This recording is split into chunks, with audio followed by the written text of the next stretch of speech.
وہ زید، یہ حارثہ کے بیٹے زید ہے، بیوی سعدہ ہے۔ یہ حارثہ اور سعدہ 3 بچوں کے ماں باپ تھے، ہنسی خوشی زندگی گزار رہے تھے۔ سعدہ ایک دن اپنے بچوں کو لے کر اپنے مائکے جا رہی تھی، راستے میں ڈاکوؤں کا حملہ ہو گیا، مال سب چھین لیا قافلے کا، اور اتفاق ایسا کہ یہ 8 سال کے جو زید تھے ان کو بھی ڈاکوؤں نے چھین لیا۔ ایک ماں سے اس کا 8 سالہ بڑا بیٹا چھین لیا جائے تو ماں کی کیفیت کیا ہوتی؟ اس قدر درد میں تھی ماں، جان تو بچ گئی، 2 بچے بھی بچ گئے، لیکن بڑا بیٹا میرے ہاتھ سے چلا گیا۔ مارے مارے صحراؤں میں گھومتی تھی، پکارتی تھی میرا زید میرا زید میرا زید میرا زید۔ ڈاکوؤں نے زید کو کیا کیا؟ عکاظ کا ایک میلہ لگتا تھا، اس وقت یہ غلامی کا دور تھا، لوگ انسانوں کو پکڑتے اور بیچ دیتے تھے، وہاں لا کر کے انہوں نے زید کو بیچ دیا، غلام کی حیثیت سے بیچ دیا۔ آگے میں بتاتا ہوں۔ یہاں سعدہ کا حال بے حال تھا، واپس گھر آئی تو باپ اپنے شوہر سے کہا، اور شوہر کا حال تو ایسا تھا کہ وہ زید کو اپنے آنکھوں کا نور، اپنے آنکھوں کا سرور سمجھتا، اور اس قدر پیار و محبت والا باپ مارے مارے گھومتا رہا گلیوں میں، اور ان کا لکھا ہوا ایک اشعار کا منظوم ترانہ ہے جو اپنے بیٹے کی جدائی میں لکھا۔ اپنے تو اپنے دشمن بھی وہ ترانہ سنتے تو رو پڑتے تھے۔ ایک باپ کا درد اپنے بیٹے کی جدائی میں، بہت روتے تھے، بہت۔ ماں بھی دن رات روتی، باپ بھی پہاڑوں پر چڑھ جاتے اور وہاں سے صدا لگاتے، اے آسمان اگر تو نے زید کو دیکھا ہے تو میرے حوالے کر دے، زمین کے چپے کہیں اگر زید میرا زندہ ہے تو مجھے وہاں تک لے چل۔ یہ اشعار میں گنگناتے تھے، روتے تھے۔ اور زید کا کیا ہوا؟ عکاظ کے میلے میں بیچ دیا گیا۔ خریدا کون؟ حکیم بن حزام، جو حضرت خدیجہ رضی اللہ تعالیٰ عنہ کے بھائی لگتے تھے۔ یہ لے کر کے آئے، اور حضرت خدیجہ رضی اللہ تعالیٰ عنہ اس وقت مکہ میں اور حضور پاک صلی اللہ علیہ وسلم کے نکاح میں ہے، تو حضرت خدیجہ کے پاس یہ زید آ گیا، بھائی نے گفٹ کے طور پر دے دیا۔ حضرت خدیجہ کے گھر میں یہ زید جب آئے، اس وقت ان کی عمر یعنی 10-12 سال کے آس پاس رہی ہوگی، اور یہ ایسا لڑکا جو چھوٹی سی عمر کا، ادب اتنا تھا کہ ہر ایک کا ادب کرتا، بڑے اچھے خاندان سے تعلق رکھنے والا۔ ہوا کیا؟ ایک دن آفتاب رسالت، ماہتاب رسالت رسول پاک صلی اللہ علیہ وسلم کی نظر پڑی، دیکھا اخلاق و کردار میں کامل بچہ ہے، اور ایک ہی نظر میں بھاگ گیا۔ پوچھا حضرت خدیجہ سے، کہا کہ یہ غلام ہے، عکاظ کے میلے میں بیچا گیا ہے۔ حضور نے فرمایا یہ میرے حوالے کر دو، میرے حوالے کر دو۔ حضور نے جس کو پسند کر لیا ہو، حضور نے جس پر نگاہ رکھی ہو۔ اب وہ زید خوشی خوشی حضور کے پاس آئے، نبی پاک صلی اللہ تعالیٰ علیہ وسلم ان کے اخلاق سے بڑے خوش تھے، اور اس کے بعد محبت بھی ایسی دی، ایسی شفقت دی کہ زید کو نہ باپ کی خبر تھی نہ ماں کی خبر تھی، جو کچھ تھا وہ رسول اللہ کے پاس تھا۔ حضور پاک صلی اللہ تعالیٰ علیہ وسلم کی تربیت میں دن گزرتے گئے، بڑے ہو گئے، یہاں تک کہ 16 سال کی عمر تھی۔ ایک دن حج کے موسم میں یمن کا بنو کلب خاندان آیا ہوا تھا، اور وہاں حج کے دوران وہ لوگ زید کے باپ حارثہ کے لکھے ہوئے اشعار پڑھ رہے تھے اور لوگوں کو رلا رہے تھے۔ ایک ہمارے قبیلے میں باپ ہے جو بچھڑے ہوئے بچے کی یاد میں روز روتا ہے، اس کے اشعار تو سنو۔ لوگ سن کر کے رو رہے تھے، یمن کا کوئی ایسا باپ ہے جو یوسف گمگشتہ کی خبر میں رویا کرتا ہے۔ یہ لوگوں کی بھیڑ لگی تھی، اسی کے سامنے سے زید کا گزر بھی ہو رہا تھا۔ بنو کلب کے لوگوں نے زید کو دیکھا، پہچان لیا، یہی تو وہ بچہ ہے جس کی یاد میں اس کا باپ روتا ہے، اور اس کو بلایا اور کہا تیرا نام؟ کہا زید۔ باپ کا نام حارثہ؟ کہا یہی تو ہے جس کے غم میں پورے اشعار پڑے جا رہے ہیں یمن میں۔ زید سے کہا تجھے پتا ہے تیرے باپ کا رو رو کر کے کیا حال ہو گیا؟ تیری ماں صحراؤں میں آواز دیتی ہے، پہاڑوں پر چڑھ جاتی ہے، ایک بچے کے لیے اس کے ماں باپ کی جدائی بتا دینا کتنی بڑی بات تھی۔ میرے عزیزوں، سالوں کی یہ گم گشتہ خبر پھر سے واپس مل گئی ہے۔ زید نے کیا کہا کہ اب میرے ماں باپ سے جا کر کہہ دیں کہ رونا دھونا بند کریں، اونٹوں کی طرح ادھر ادھر بھٹکنا بند کریں، انہیں میرا سلام پہنچائیں اور کہیں انہوں نے جہاں مجھے دیکھنا تھا اس سے بہتر جگہ میں ہوں، اس سے بہتر جگہ میں ہوں۔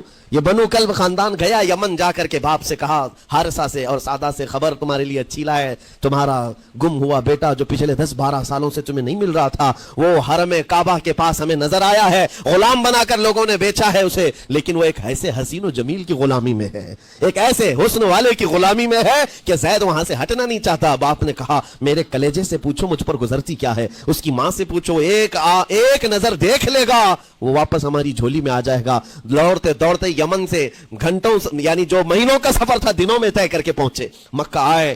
جیسی آئے تو رسول پاک صلی اللہ علیہ وسلم کو ڈھونڈا، حضور پاک مل گئے تو دھاڑے مار مار کر باپ رونے لگا اور کہا کہ اے محمد صلی اللہ علیہ وسلم، ہم نے آپ کے متعلق سنا ہے یتیموں کے والی ہیں، آپ کا دل بہت بڑا ہے، مجھ باپ کے اوپر رحم کیجئے، برسوں سے اپنے بچے کے لیے ترس رہا ہے، میں اور میری بیوی تڑپتے ہیں، صحراؤں میں آواز دیتے ہیں۔ حضور نے پوچھا ہوا کیا ہے تمہارے ساتھ؟ کہا ہمارا بیٹا گم ہو گیا تھا، برسوں ہو گئے تھے، لیکن سنا ہے وہ یہاں رہتا ہے۔ حضور نے پوچھا کیا نام ہے اس کا؟ کہا زید اس کا نام ہے، میرا نام حارثہ ہے۔ حضور پاک صلی اللہ علیہ وسلم کے محبوب زید کے بارے میں پوچھ لیا، حضور جس سے خود محبت کرتے ہو، حضور جس سے محبت کرتے ہو، باپ نے پوچھ لیا۔ حضور نے فرمایا کہ ٹھیک ہے، میں ایک باپ کے کلیجے سے اس کے بیٹے کو الگ نہیں کر سکتا، ماں سے اس کے بیٹے کو جدا نہیں کر سکتا، لیکن بات اتنی ہے کہ زید کو بلایا جائے، فیصلہ اس کے ہاتھ میں ہے، فیصلہ اس کے ہاتھ میں ہے۔ میں زید کو بلاتا ہوں، غلام تھے اس وقت، حضرت زید کو بلایا گیا، اور اس وقت بھری جوانی والا زید ہے، جیسی ہی آئے پہلی نظر باپ کو دیکھا، ماں کو دیکھا، ماں باپ تو چیخ پڑے ہمارا زید مل گیا، ہمارا زید مل گیا۔ لیکن کمال کی بات میں دیکھتا ہوں ایسی دیوانگی پوری دنیا میں نہیں ہے۔ زید نے دیکھا اپنے ماں اور باپ کو، لیکن اسی وقت اپنی آنکھیں جھکا لی اور حضور کی طرف کر لیا۔ نہ ادھر پہلے حضور پاک صلی اللہ علیہ وسلم کی طرف، حضور نے دیکھا کہ زید ماں باپ کی طرف دیکھ نہیں رہے ہو، جو رو رو کر کے برا حال کر چکے ہو۔ حضور نے زید سے کہا پہچانتے ہو؟ کہا ہاں حضور، یہ میرے باپ ہیں اور یہ میری ماں ہے، یہ میرے چچا ہے۔ حضور نے فرمایا پھر ملتے کیوں نہیں ہو؟ کہا سرکار اگر اجازت ہو تو ملوں گا، برسوں کا بچھڑا ہوا جوان ہے، آپ اجازت دو تو میں ملوں گا۔ نبی پاک صلی اللہ علیہ وسلم نے فرمایا جاؤ تمہیں اجازت ہے۔ جیسی گئے اس منظر کو جو بیان کیا گیا ہے میرے عزیزو، ہم پڑھتے ہیں تو آنکھیں بھیگ جاتی ہیں۔ ماں لپٹ کر کے اپنے بچے کو ہر جگہ چوم رہی ہو، باپ سینے سے لگا کر کے دھاڑے مار کر رو رہا ہو، پہلے تو غش کھا کر گر گیا تھا، پھر افاقہ ہوا، یہ دردناک منظر تھا۔ اس کے بعد زید بن حارثہ کو کیوں نہ تکلیف ہو، غم کیوں نہ ہو، ماں باپ بچھڑے ہوئے اتنے سالوں کے بعد دیکھنے کو ملے، دل پر کیا بیت رہی ہوگی۔ میری ماں وہی جو مجھے خشکیوں میں پالا کرتی، تریوں میں پالا کرتی، میرا باپ وہی جو خون پسینے کی کمائی سے مجھے کھلایا تھا، آج آ گیا ہے۔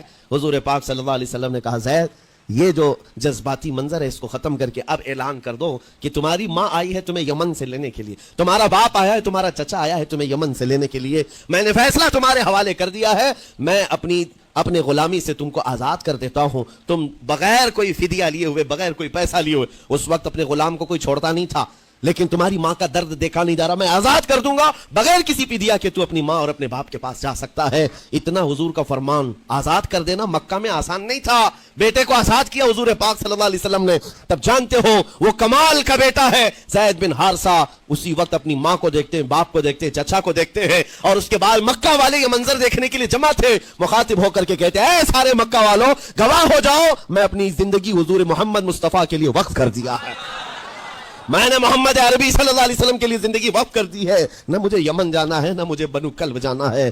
ماں اور باپ دیکھتے رہ گئے، باپ نے پوچھا زید آزاد کیا گیا ہے اور آزادی کی زندگی کو چھوڑ کر تو غلامی کی زندگی کو قبول کر رہا ہے؟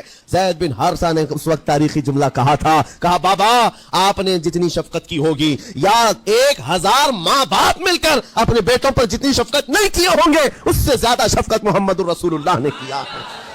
میں 1000 آزادیوں پر اس ایک غلامی کو، میں 1000 آزادیوں کو قربان کرتا ہوں اس ایک غلامی پر، میرے لیے زندگی بھر یہ غلامی کافی ہے۔ اتنا کہا تھا میرے آقا صلی اللہ علیہ وسلم نے اپنے باہوں کو پھیلا دیا، سینے سے لگایا اور زید بن حارثہ کو لے کر خانہ کعبہ کے پاس آئے۔ میرے عزیزو ان کا حال بھی ایسا ہے کہ اگر کوئی ٹوٹ کر چاہتا ہے تو یہ نہیں ہے کہ تو چاہ رہا ہے، بلکہ ان کا حال یہ ہے اتنا دیا سرکار نے مجھ کو جتنی میری اوقات نہیں، یہ تو ان کا کرم ہے، ورنہ مجھ میں تو ایسی بات نہیں۔ آتا ہے فقیروں پہ انہیں پیار کچھ ایسا، خود بھیک دے اور خود کہے منگتے کا بھلا ہو۔